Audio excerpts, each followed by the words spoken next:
All right. Thank you so much for tuning in. My name is Danny, and this is a Common Rule podcast. How you been? Hopefully you guys have been good. Hopefully you guys have been creative, and hopefully you guys are healthy. Man, just as soon as I want to get out and get going, there's this new thing coming out. I don't know, whatever, but we'll see what happens with this Delta's thing or what have yous, So far, so good with me. I'm doing as good as one can do with one eye. Again, I can't complain. Life is pretty good, doing my thing. All right, so this podcast is going to be on a better, on a higher note, on a more chipper note than the last one. We're going to talk about me. Me. What am I doing with my life? and hopefully what I'm doing will be able to have some sort of creative value to you as well, because I'm kind of rearranging a bunch of things, especially since I haven't been photographing as much as I should.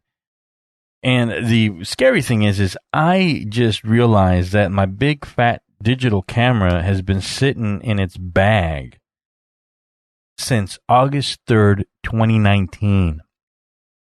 So almost 2 years to the day, I haven't used that camera, which is crazy to me. I'm not going through withdrawals or anything, but I just can't wait to use it. I hopefully, as soon as my eye heals up and I'm able to see again and get my shit together as far as that goes, I'll be able to set up photo sessions, go to shows, and be able to photograph what it needs that I need to be photographed in order to fulfill that creative void, if you will. That's surreal to me.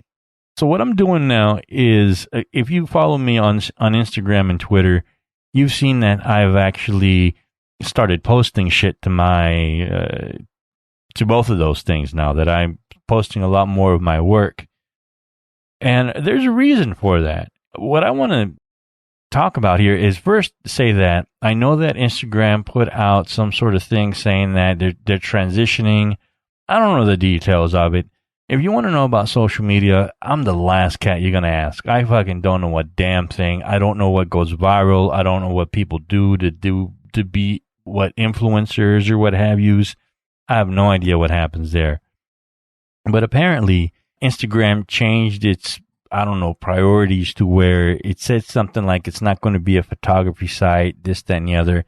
I don't know. I just heard I just watched a YouTube video on, those suggested videos that people put up. And I don't even know why I clicked it, but I did. And I heard this cat talk about it. And I'm like, okay, whatever.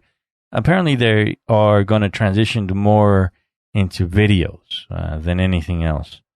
Now, I say that because it's a coincidence that I just started making videos out of my photographs and then just started uploading them. It really is just a total coincidence, but whatever. It worked out for, hopefully one of those videos gets seen. I don't know. I'm not interested in getting a whole lot of clout, but it just happened to coincide. It's not on purpose that I'm doing these videos.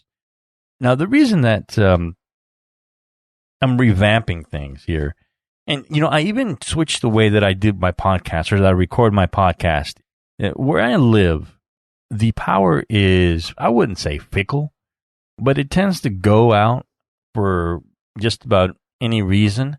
It usually goes out in bad weather, but every once in a while, it'll go out for no apparent reason. And one of the things that I was kind of squeamish about was being in the middle of a podcast and having the lights go out, and then me, because I was recording directly into the computer, lose the whole hour that I've been talking and yapping about. So I did rearrange some things, and the basic premise is that I'm rearranging a lot of things in order to, stay creative and be able to produce new things and gain new skills here. What I've been doing is going through my archive. And of course, some of you've noticed that the pictures that I've posted up there, I've taken since 2006, 2007. Man, I tell you what, I almost forgot some of those photographs that I took. And you go back and you start looking at it. And I think with anything, whatever genre of creativeness, if you will, you do, whether you're a porn star or a carpenter or a tailor or, a baker, you look at your old work and you go, okay, that's what I used to do. I'm so much better than that now. And then normally that's the end of it, right? But what I started to do is I started to pay attention about not just my technical aspect of it, like the color, the composition, the overall artistic aesthetic of a photograph, but I started to think about the connections that I made, the friendships I made, the networking that happened, to use a generic term, and just overall the great time I've had doing what I do or what I love to do. And I think that's the most important part when you start looking at how you've come along in the last 15 to 20 years of your work, because that's essentially what my archive is. I go back, I started shooting digitally in 2005. Before that, since about the mid-90s or so, I started shooting on film. Not probably more the late 90s, I started shooting on film. So I have all these photographs and this archive to go through and just look at the past, even if they're just snapshots. Just, oh man, I remember that. I remember this. And going through it and just getting really nostalgic and, a good feeling about what it is you were doing at that time, whatever it is. And in these cases, a lot of rock shows, a lot of partying, a lot of good times, and a lot of friends too.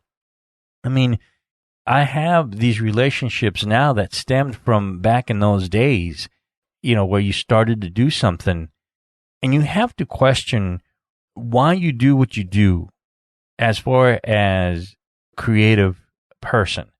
Why do you create things, period? Why do you do it? I think a lot of us know a few people in our lives that started out that are very creative and start doing things, and for whatever reason, have it be sports, have it be cooking, have it be it could be even photography, art, drawing, whatever it is. Some of us know people that have talent like that, but because they were doing it for the wrong reasons, and I'm specifically talking about maybe money and validation from strangers, and what I mean by that, of course, is likes and downloads and going viral. Because they didn't have those things, they didn't see the point in continuing to do whatever it is that they do. And I just think about myself and think about how there were some photographers that I was around at that time that are no longer photographing, at least from what I can tell. And if they are, I don't, hopefully they are photographing something worthwhile other than snapshots.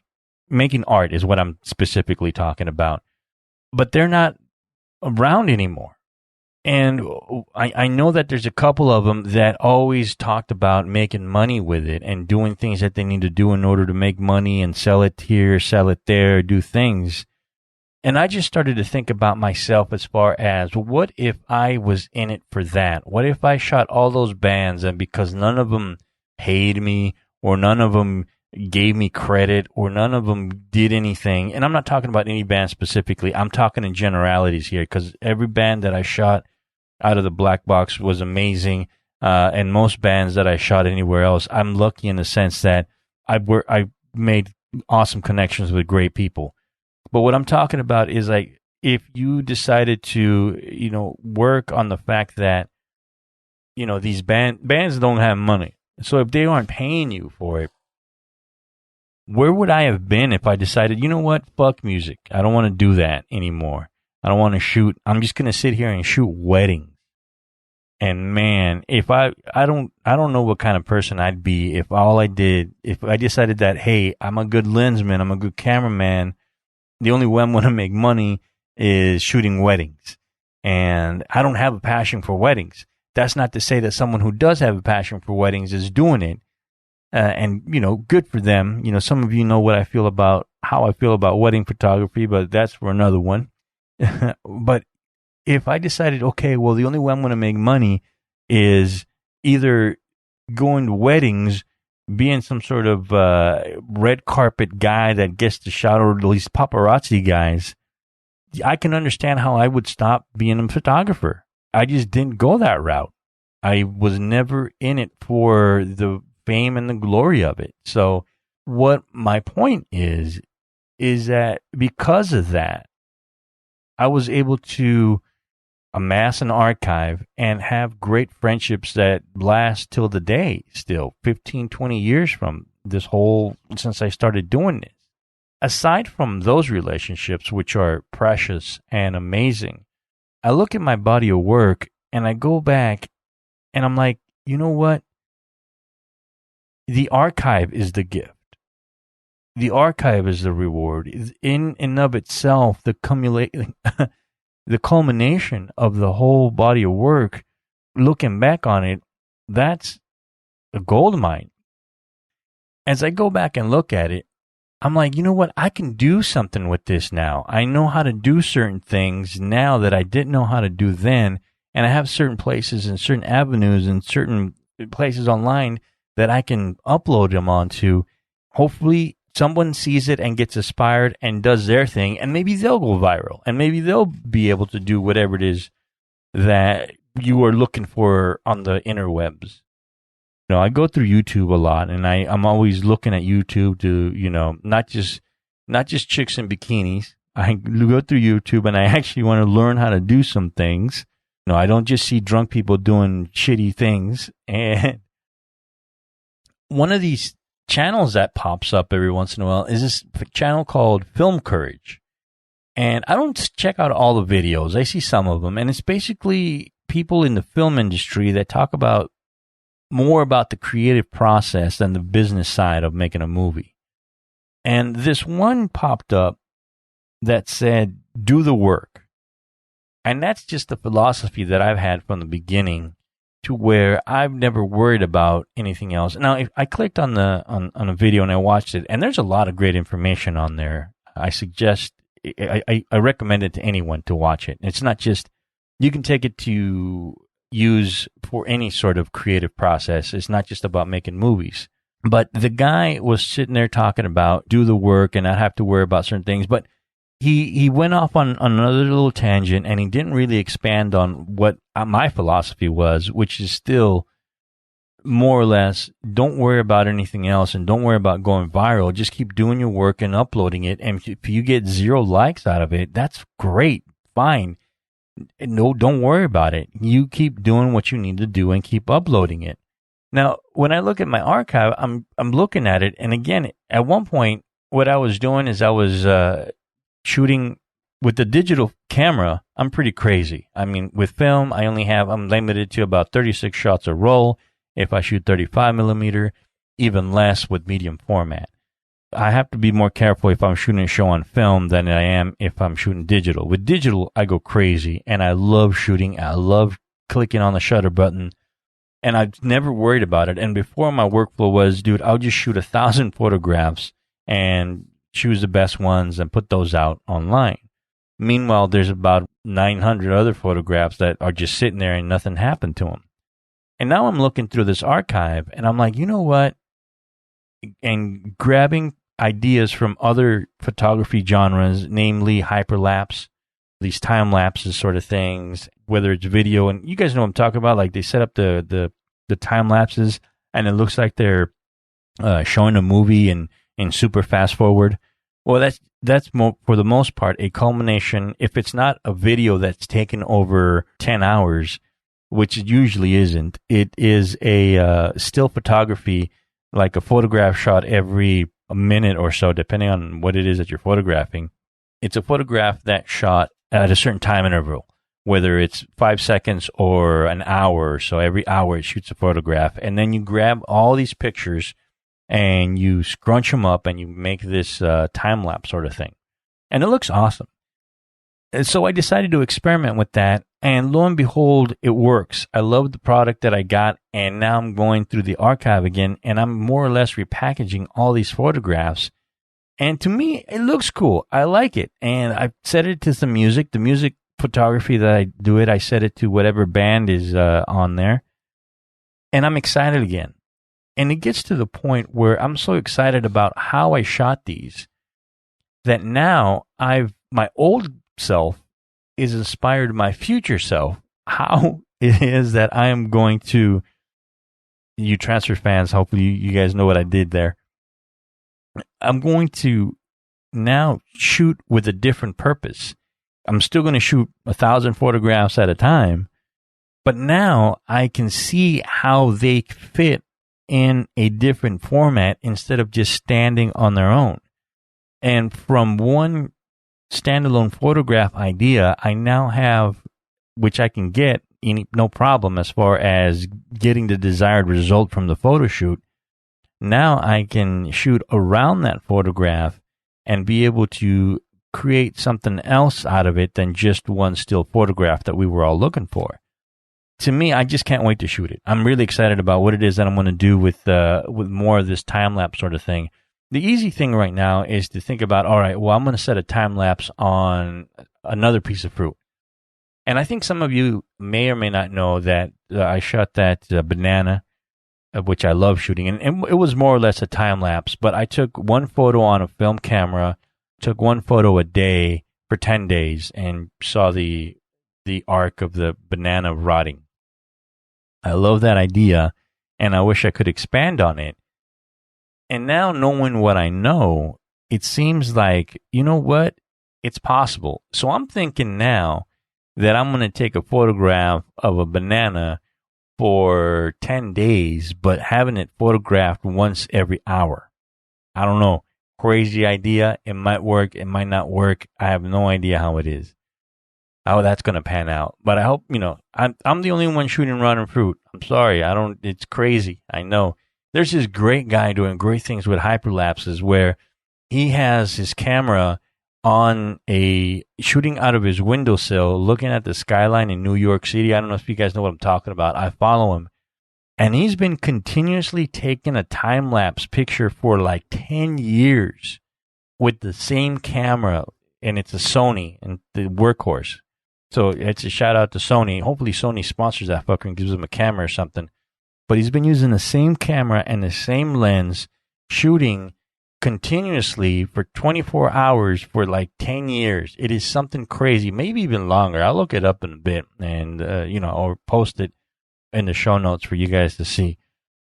But now that's beautiful photography. That's, I think, what you're supposed to do with a time lapse, not shoot a banana rotting over the course of 10 days. But who knows? I don't know. Has it been done before? I don't know. Should I do it? Probably. I just have a thing about having a banana rot in my apartment for 10 days. I don't know. I don't want to get sick or attract roaches or whatever.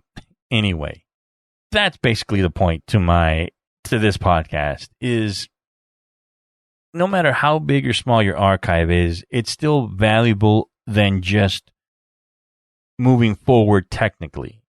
Look at it every once in a while, grasp some emotional content from it, not just technical content from it. Remember the times that you were having when you made those photographs and the connections that you made. And hopefully if it doesn't give you ideas to move forward, at least it'll give you a little bit of nostalgia and happiness and just overall good vibe feeling. So spend some time with your archive, whatever it is. All right. That's enough of me rambling today. Thank you so much for tuning in. I had other things that I wanted to talk about, but I rambled on enough. Next time, I'm going to tell you about the 5 things you need to do to podcast, which podcasting is easy. All right. You just need to do 5 things. All right. Thank you so much for tuning in. I really appreciate it. If you want, you can follow on the Twitter and on the Instagram, on the blog. Our links are in the show notes. Thank you so much again for listening. Have a great day and enjoy your youth.